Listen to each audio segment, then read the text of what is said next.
Hey guys, welcome back to my YouTube channel. আৰু আজি এনেদৰে মানে এনেকৈ আছোঁ মানে আজি কি মানে কৈছোঁ মই ইমান দিনে যি কালেকশ্যন কৰি আছিলোঁ বা ৰখি আছিলোঁ 31 সংখ্যক শিশু যুৱ আইমাতৃ সমাৰোহৰ আজি দিন আহি পৰিল। আজি এই দিনত আমি কেনেদৰে উদযাপন কৰোঁ এই দিনটো আপোনালোকে দেখা পাব। আজি এইটোত লং ভিডিঅ' হ'ব, তো লং ভিডিঅ'টো ভালদৰে চাব চবেই আৰু বেলেগ ক'ব লগা নাই। আজি দিনটোত কি কৰোঁ গোটাই দেখুৱাই আছোঁ।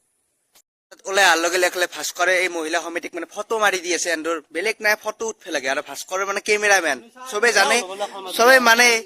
জানে ই সালমান খান বুলি এইবিলাক চবে ফটো উঠে ধৰিছে। গাইজ এই ৰাস্তাৰ সন্মুখে কলগছ পতাই আছে। এই কলগছৰ গোৰত মানে সেৱা কৰা হ'ব, ইয়াতে থকি চকি দিয়া হ'ব। আৰু আমাৰো এটা কলগছ পতাই আছে ৰাস্তাৰ আগত, আৰু সেইফালেও পতাই আছে, মানে চবে মানে পুতি আছে। আমি সেই অনুষ্ঠানটোত যাব ৰেডি হৈছোঁ, কিন্তু আমাৰ দুটামান মানুহ মানে ৰেডি হোৱা নাই। সেইকাৰণে সিহঁতক লৈ কিনে আমি অনুষ্ঠানটোলৈকে যাম। ভাস্কৰে কি চাই আছে মানে সিও খেতি কৰিছিল, কিন্তু তাৰ খেতিটো নহলা, সেইকাৰণে সি বেলেগো খেতি চাব লগা হৈ গৈছে। ফ্ল'বাৰো এটা আহি আছে, কিন্তু সি যাব পৰা নাই, তাৰ ডিউটি আছে। সেইকাৰণে ডিউটি থকাৰ কাৰণে সি নৰে। কিন্তু কথাটো হৈছে গাড়ী ষ্টাৰ্ট দি থৈ দিছে, সি এতিয়া গুৱাহাটীত যাব লাগিব ডিউটি কৰিবৰ কাৰণে। বেচেৰাৰ কাৰণে বেয়া লাগছে। এই অনুষ্ঠানটোত মানে থাকিব নালাগে, এইটো গাঁৱৰে অনুষ্ঠান। এতিয়া আমি তাৰ জাগাখিনি পূৰণ কৰিব লাগিব, সেইকাৰণে আমি সেই জেগাটো গেলি যাম। গাইজ এতিয়া আমাৰ চব ৰেডি হৈ গেল, গোটাকেইটা যাব ওলছো। এতিয়া আমি অনুষ্ঠানস্থলীলৈ যাম। যোগাৰ গিলা নি আছে, এগিলা ৰান্ধনী ঘৰত এগিলা যোগাৰ প্ৰয়োগ হ'ব। এইফালে আমাৰ এটাই মানে ফোনত ব্যস্ত, সি ওলাই অহা নাই, তাক ওলাই আহিব দিছোঁ, ওলাই অহা নাই নাজানো। আৰু গাইজ এইবাৰ মানে মঞ্চখন অলপ দূৰত আছে, মানে অনবছৰ নামঘৰৰ কাষতে হয়। এইবাৰ অলপ বেলেগ জেগাত আনিব লগা হৈছে, কাৰণ তাতে বৰষুণ দিলে পানী হৈ যায়, সেইকাৰণে তাতে পাতিব নালাগে এইবাৰ। সেইকাৰণে এইবাৰ ইয়াতে পাতিব লগা হৈছে, আমাৰ ওচৰতে হৈছে।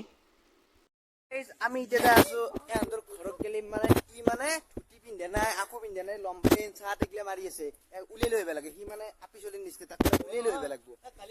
সেইকাৰণে ভাস্কৰ আৰু মই তাক উলিয়াব যাই আছো। তাক সি ইমান লাজ কৰে, কেমেৰাটোৰ আগত আহিবই লাজ কৰে। এনেকুৱা খং উঠছে এই এক থাকি মানে ইমান লেজি। আপোনাৰ ভ্ৰমণ গুচি গেল, এতিয়া আমি কি ঘণ্টা কৰিম তাতে। বলক কি ভ্ৰমণ, আমি দাউৰি হ'লে ভ্ৰমণ ধৰিব লাগিব। প্ৰস্তুতি চলি আছে, এবাগে ভগৱত ভ্ৰমণ ওলাই গৈছে আমাৰ ইয়াৰ পৰাই। আমি খোজকাঢ়ি ভগৱত ভ্ৰমণ ধৰিব লাগিব। আৰু পতাকা চতাকা উত্তোলন ৰাতিপুৱাই হৈ গৈছিল, সেইফালে প্ৰস্তুতি চলি আছে। আৰু গাইজ এইগিলা থকি চকি দিবা ধৰিছে, সেইফালেও দিবা ধৰি আছে। আৰু ফাইনেলি ভগৱত ভ্ৰমণ আহি গ'ল। এতিয়া আমি ইয়াৰ পৰাই ভগৱত ভ্ৰমণ যাত্ৰা কৰিব লাগিব।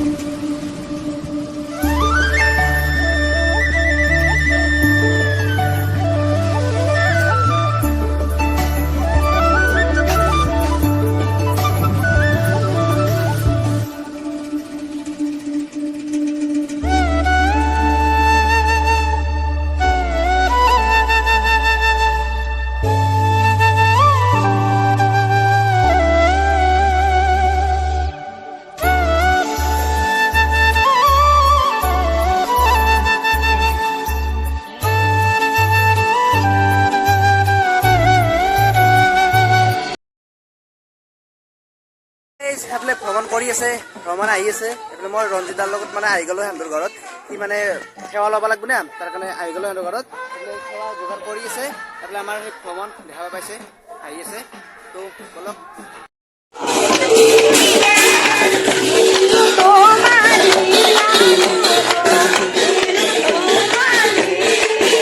গাইজ এইটো চিকু আমাৰে আছিল, এনে মানে লৈ আছিল আমাৰ তাৰ পৰাই সৰু থাকোঁতে, বহুত ডাঙৰ হৈ গ'ল এতিয়া।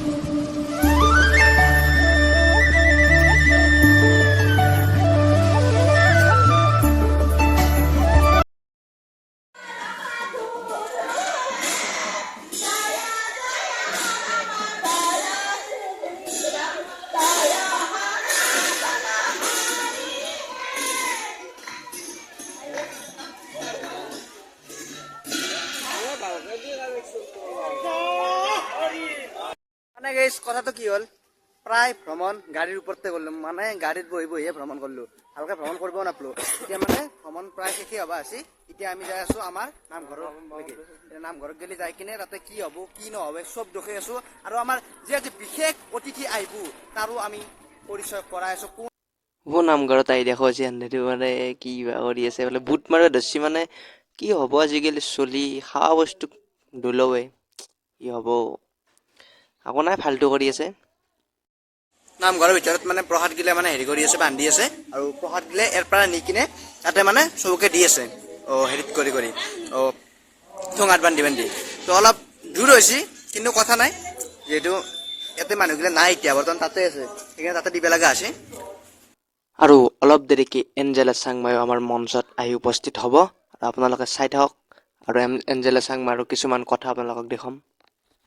প্ৰণালীবদ্ধ জীৱন, য'ত আদৰ্শগত কথাবোৰ আহি পৰিল, আৰু সেই আদৰ্শটো ধৰিহে আমি প্ৰতিগৰাকী অসমীয়া। সেই আদৰ্শটো যদি কেতিয়াবা আমি অসমীয়াই এৰিবলগীয়া হয়, যদি মহাপুৰুষে আদৰ্শটোক এৰি আপুনি বিকল্প পথৰ সন্ধান কৰে, সেই মানসিক সুখটো শান্তিটো ক'ৰবাত আপুনি নাপাব। অৰ্থাৎ জাতিটো যিজন মানুহে ধৰি থৈ গ'ল, যিগৰাকী ব্যক্তিয়ে জাতি এটা জীয়াই থাকক, মানুহখিনি মানুহ হৈ থাকক, মানৱ সেৱা কৰক, কৰ্ম কৰক বুলি যিগৰাকী গুৰুৱে কৈ থৈ গ'ল, সেই আদৰ্শটোকে যদি আমি স্বীকাৰ নকৰোঁ, আমি জীয়াই থাকিম কি বুলি? আমাৰ নতুন প্ৰজন্মই আমাক হাঁহিব, পিছৰ প্ৰজন্মই আমাক হাঁহিব, কাৰণ আমি অসমীয়া মানুহে এনেকুৱা এটা পৰ্যায় পালেহি লাহে লাহে আমাৰ, যে আমাৰ হাতত বহু বিকল্প থকাৰ কাৰণে আমি চিন্তা কৰিবলৈ শিকিলোঁ বহুখিনি। নিৰ্দিষ্ট এটা বা দুটা দিনহে আমি গুৰুজনাক মনত পেলাওঁ, নিৰ্দিষ্ট অকণমান সময়হে আমি এই বিষয়টোৰ সৈতে জড়িত হৈ থাকোঁ, কিন্তু গোটেই জীৱন শৈলীটো মহাপুৰুষে আদৰ্শত থাকিবলৈ আমি ইচ্ছুক নহয়। আমি যুক্তি দেখুৱাওঁ, আমি জানিবলৈ প্ৰশ্ন নকৰোঁ, আমি সমালোচনা কৰিবলৈ প্ৰশ্ন কৰোঁ। সন্মুখত বহি থকা বক্তা এগৰাকীক আমি প্ৰশ্ন কৰোঁ, বা ভাগৱত ব্যাখ্যা কৰি থকা ব্যক্তিগৰাকীৰ পৰা জানিবৰ বাবে আমি প্ৰশ্ন নকৰোঁ। আমি প্ৰশ্ন কেনেকৈ কৰোঁ, তেওঁক আক্ৰমণ কৰিব লাগে। বেছিকৈ জানে, ক'বলৈ আহিছে নেকি এইটো কথা? কওকচোন, আমুক কিমান চনত জন্ম হৈছিল, কওকচোন এইটো কি হৈছিল? এই যে প্ৰশ্নটো কৰা হয়, তাত দুটা ধৰণ থাকে। সকলো উদাৰ গোবিন্দ ভকতৰ দৰে নহয়। প্ৰশ্নবোৰ আমি যদি আমাৰ মনত যদি জিজ্ঞাসা আছে, আমি জানিব বিচাৰিছোঁ, তেনেকৈ কৰা প্ৰশ্ন আৰু কাৰোবাক আক্ৰমণ কৰিবলৈ কৰা প্ৰশ্নৰ মাজত পাৰ্থক্য আছে।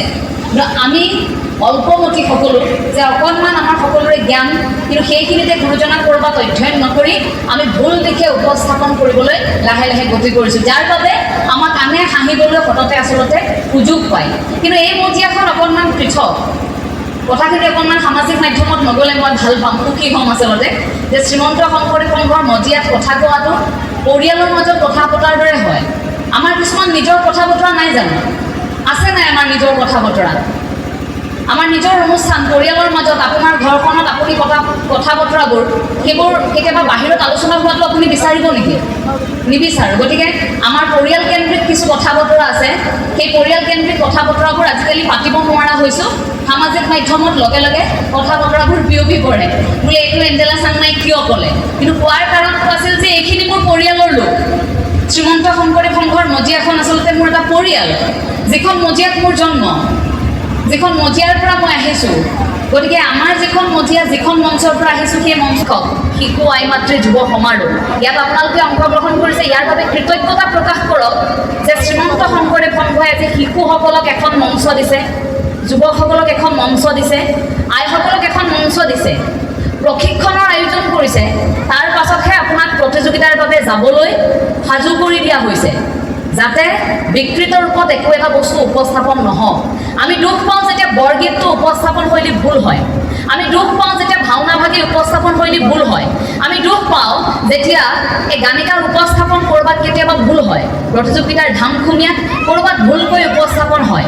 কিন্তু সেই ক্ষেত্ৰত শ্ৰীমন্ত শংকৰদেৱ সংঘ কিছু সুকীয়া, কাৰণ ইয়াত প্ৰশিক্ষকৰ দ্বাৰা প্ৰশিক্ষণ প্ৰদান কৰাৰ পাছত, সকলোকে প্ৰশিক্ষণ দিয়াৰ পাছতহে এটা প্ৰতিযোগিতাৰ মাজলৈ তেখেতলোকক অনা হয়।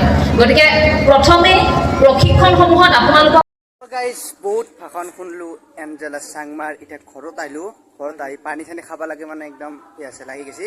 ঘৰত পানী চানী খাই কিনে অলপ দেৰিকে আমাৰ ভাত তাতো দিব তাতে ভাত তাত খাই কিনে আৰু ঘৰত আহি আন চিনেমা চাব লাগব ভাস্কৰ আৰু টিকলুৰ লগত। চিনেমাৰ নাম হৈছে গোট।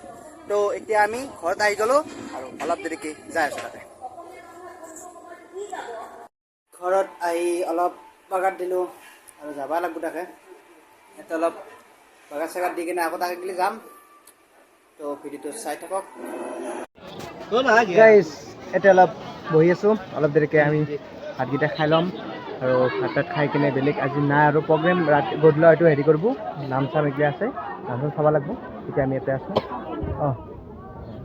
সেই গাইজ এতিয়া ভাতকেইটা খাই লওঁ চব বহি গেছি আমি মানে লাষ্টতে বহিলোঁ আমাৰ দেৰি হ'ল অলপ এতিয়া ভাতকেইটা খাওঁ আপোনালোকে যেতিয়া খাওঁ নাই খাই বৈ লওক আমি ভাতকেইটা খাই তো তাত খোৱা হ'ল আৰু আজি এই ভিডিঅ'টো এশান্তিতে মানে শেষ কৰিম আৰু ভিডিঅ'টো ভাল লাগিলে like comment share and subscribe কৰিব নাপাহৰিব তো বাই বাই